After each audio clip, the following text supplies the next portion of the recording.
Tiene la palabra el diputado Ávila.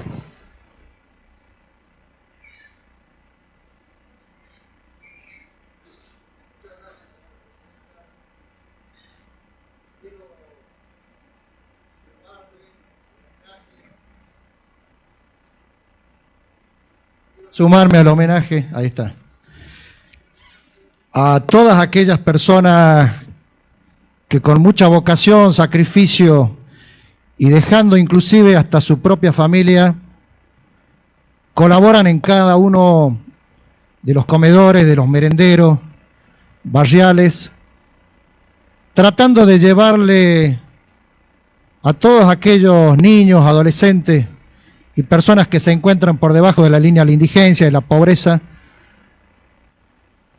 un alimento a su estómago, a su boca. Veo que esto lamentablemente se ha multiplicado y veo que también ha dado también para un debate hasta histórico acá en esta Cámara,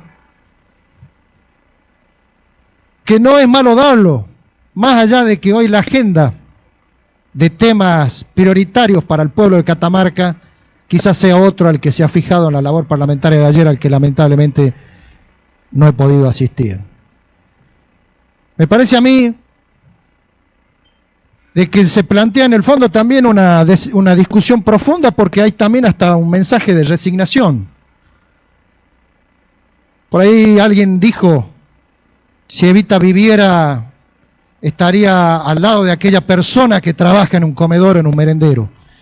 Y yo le digo que Evita murió el 26 de julio del 52 y que se habían terminado los comedores barriales, las ollas populares de la década infame en la Argentina. Estaba en marcha un plan político, económico, social, con soberanía política y con independencia económica fundamentalmente y con justicia social. El sujeto histórico del peronismo no era aquel ciudadano que iba a un comedor, mucho menos el que tiene un plan porque no había planes, sino que era el trabajador argentino al que se le había dado los derechos laborales de salario digno fundamentalmente, de 8 horas de trabajo, de aguinaldo, de sindicalización, de obra social, de vacaciones pagas, y que a la vez eso le permitía a ese ciudadano que sus hijos y su familia puedan ser alimentados por sus horas de trabajo en alguna fábrica fundamentalmente, porque se había puesto en marcha el desarrollo industrial más grande de la historia argentina. Se había multiplicado el Producto Bruto Industrial por 10. Y si ustedes van a las cifras del 46 al 52 o al 55 cuando lo derrocan a Perón, se van a encontrar que la Argentina tenía un 2% de desempleo y un 5% de inflación anual.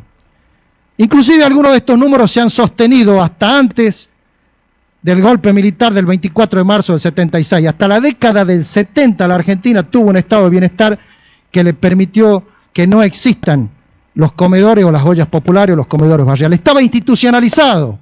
Eva Perón vino a la ciudad de Catamarca a inaugurar el hogar escuela. En el hogar escuela todos aquellos niños, jóvenes que no tenían contención familiar, que no tenían un techo, que tenían necesidades alimentarias, educativas y de formación, estaban ahí, estaba institucionalizado. Existía lógicamente la copa de leche en las escuelas, porque los niños permanecían durante un horario prolongado y era necesario que el Estado les dé su debida alimentación, como pasó en esos gobiernos del 46 al 55. Entonces, yo no me quiero sumar a las críticas ni caer en... Creo que es muy, pero muy atinado el proyecto.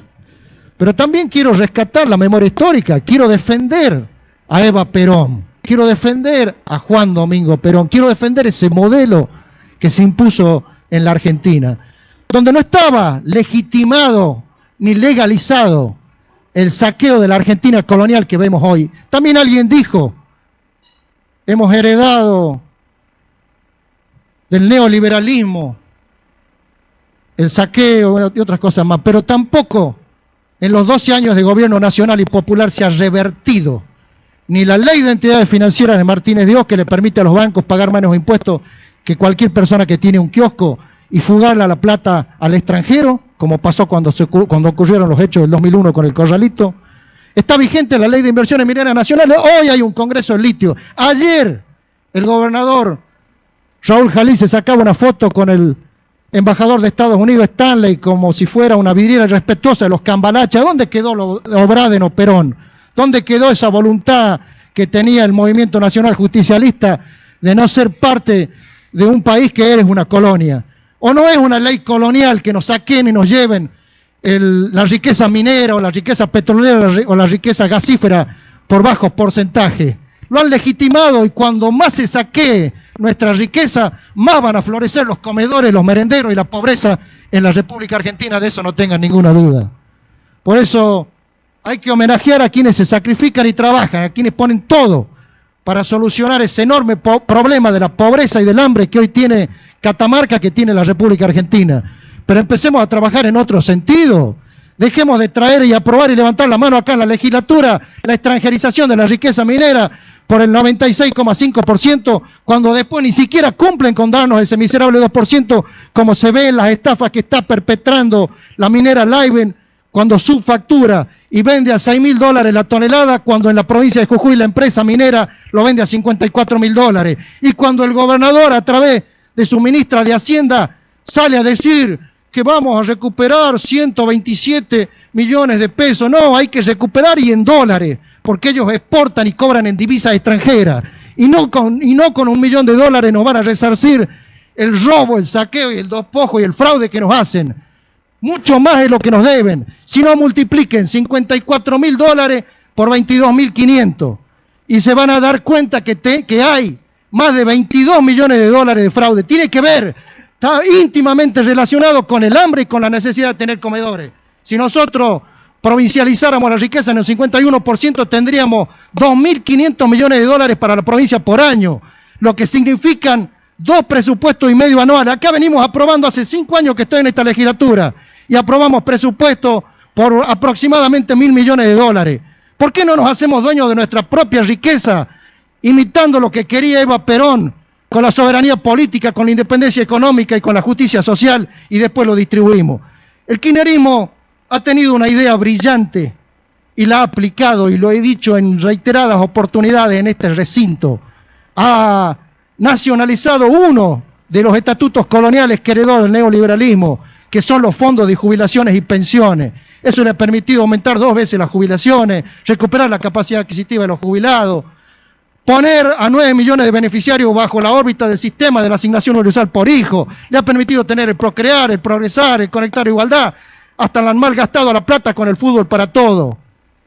Y cuando se han ido en el 2015 dejaron el Fondo de Garantía y Sustentabilidad de la CEN $60.000 millones, lo que habla a las claras que es absolutamente cierto, que es absolutamente viable esto de estatizar y de nacionalizar la riqueza que legítimamente nos pertenece a los argentinos. Fíjense en ustedes lo que pasa en un país que está sometido por el orden mundial a partir de los consensos de Washington a ser únicamente... Ay, cómo le duele a Barro cuando hablo en contra de los intereses concentrados extranjeros. Te voy a rogar que no dialogue, continúe, diputado. Defensor. Fíjese usted, señora está presidenta. El tiempo, no quería fíjese usted, pero... presidenta, que a partir de los consensos de Washington es que florecen los merenderos y los comedores y la pobreza en la Argentina. ¿Qué ha pasado con el comercio exterior? Nos someten a ser un país netamente productor de materias primas. Y al lograr eso, lógicamente que jamás vamos a tener pleno empleo. Y por otro lado, señora presidenta, un país agroexportador, donde el Estado no pueda manejar los resortes básicos de la cadena, tanto el comercio exterior como los puertos, la flota mercante o el ferrocarril, es un país que está condenado a recibir permanentemente estafa de los que manejan el comercio exterior, de los que manejan los puertos, de los que manejan las flotas mercantes y recibir míseras y míseras ganancias. Salgamos de la pobreza y apliquemos, y el mejor homenaje que le podemos rendir a Perón es aplicar lo que se aplicó del 46 al 55 y no esta postal que vi ayer en los diarios de Jalil abrazado, prácticamente haciendo lo que decía el otro día Graboy con Grobo Copatel, dándose un beso en la boca con el embajador yanqui.